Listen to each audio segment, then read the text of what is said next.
Look out the rotunda window to your right at Chattanooga's iconic Walnut Street Bridge. How many times have you walked across it? Do you know about the event of March 1906 that made history? Not just because of the brutal crime that occurred there, but also because it led to the first black attorney appearing before the U.S. Supreme Court, and it led to the first and only time that the U.S. Supreme Court held a criminal trial. The story begins in January 1906, when Nevada Taylor, a young St. Elmo woman, was attacked on her way home from work. The only identifying feature she knew about the man was that he was black. A frenzied manhunt began. 2 days later, Hamilton County Sheriff Joseph Shipp arrested Ed Johnson. That night, a mob of 1,500 people gathered to storm the county jail. Tennessee Governor Cox ordered the state guard to protect the jail until the prisoner could be moved to safety. In multiple interviews, Ed Johnson asserts his innocence, but goes on trial on February 6, 1906. During the trial, the victim testified that she believed Ed Johnson was the man who attacked her. She was so hesitant to identify Johnson as the guilty party that one of the jurors actually shouted out to her and asked, "Can you say he is the right Negro?" Miss Taylor says she will not swear to it. After another man testified that he had seen Johnson in the general area of the attack on the evening in question, several witnesses called by the defense swear that Johnson was at the Last Chance Saloon, just as he had always maintained. After a 3-day trial and 7 hours of deliberation, the jury convicted Johnson and sentenced him to death. Johnson's case was appealed by his black attorneys, Noah Pardon and Styles Hutchins. After having appeals denied by the local court and the state Supreme Court, Johnson's attorney appealed to the U.S. courts. On March 11th, U.S. District Court Judge C.D. Clark issued a stay of execution that allowed the case to move forward to the U.S. Supreme Court.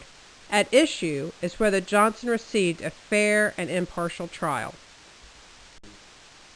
On March 15th, Chattanooga attorney Noah Pardon traveled to Washington, D.C. to present Johnson's case to the U.S. Supreme Court. Pardon became the first black attorney to present a case to a Supreme Court justice when he presented his case to U.S. Justice John Marshall Harlan on March 17, 1906. On March 18th, in an unprecedented move, the U.S. Supreme Court issued an order granting Johnson's appeal, issuing a stay of execution, and placing orders that Johnson be kept safe until the case is heard. When word reached Chattanooga on March 19th, some local residents heard that the Supreme Court would examine the evidence in the case and feared the court would overturn Johnson's conviction. That night, a mob of men angry about the news gathered to attack the jail. As they reached the jail, the mob found that the doors were locked, but no sheriff or deputy was on duty. It took 3 hours for the mob to break through the door and the lock on the jail cell before reaching Ed Johnson. The mob carried Johnson down Walnut Street to the Hamilton County Bridge and told him to confess. As a noose was placed around his neck, Johnson said, "I am not guilty. God bless you all. I am innocent." The following morning, after learning of the lynching, President Theodore Roosevelt and officials at the Justice Department launched a federal investigation. An article in the New York Times stated, "The open defiance of the Supreme Court of the United States has no parallel in the history of the court."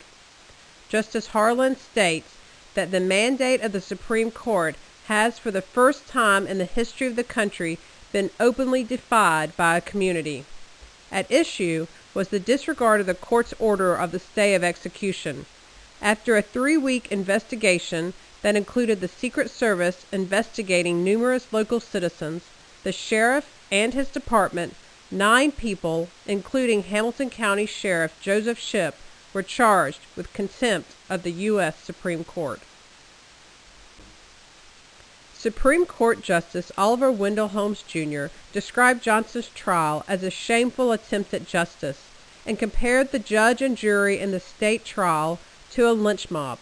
Justice Holmes told newspaper reporters at the time This was not merely a case of a defendant claiming he did not receive a fair trial, but in all likelihood this was a case of an innocent man improperly branded a guilty brute and condemned to die from the start. After a trial that dragged on for 3 years, all 9 were convicted. Sheriff Shipp and 2 others were sentenced to serve 90 days in the U.S. jail in Washington, D.C., while the other 6 served 60 days. All were released early, and on January 30th, 1910, Sheriff Shipp was greeted back in Chattanooga by a large crowd of supporters. Fearing for their lives, attorneys Noah Pardon and Stiles Hutchins never returned to Chattanooga. The case had a lasting history in Chattanooga. It was the last lynching in the city. It was a case that allowed a local black attorney to become the first to present a case to a Supreme Court justice. And likely, had Johnson not been killed, Pardon would have been the first black attorney to argue a case before the entire Supreme Court. Additionally, it led to the first and only time the Supreme Court has processed a criminal trial, as the sheriff and other defendants were found guilty of aiding and abetting the lynching by not keeping Ed Johnson safe. On February 26, 2000, at the request of several prominent leaders in the local black community, Chattanooga City Attorney presented a motion to overturn the 1906 jury's verdict on the guilt of Ed Johnson. At that time, the city attorney stated, "I have no doubt that the criminal justice system in place at the time failed Mr. Johnson and failed us all."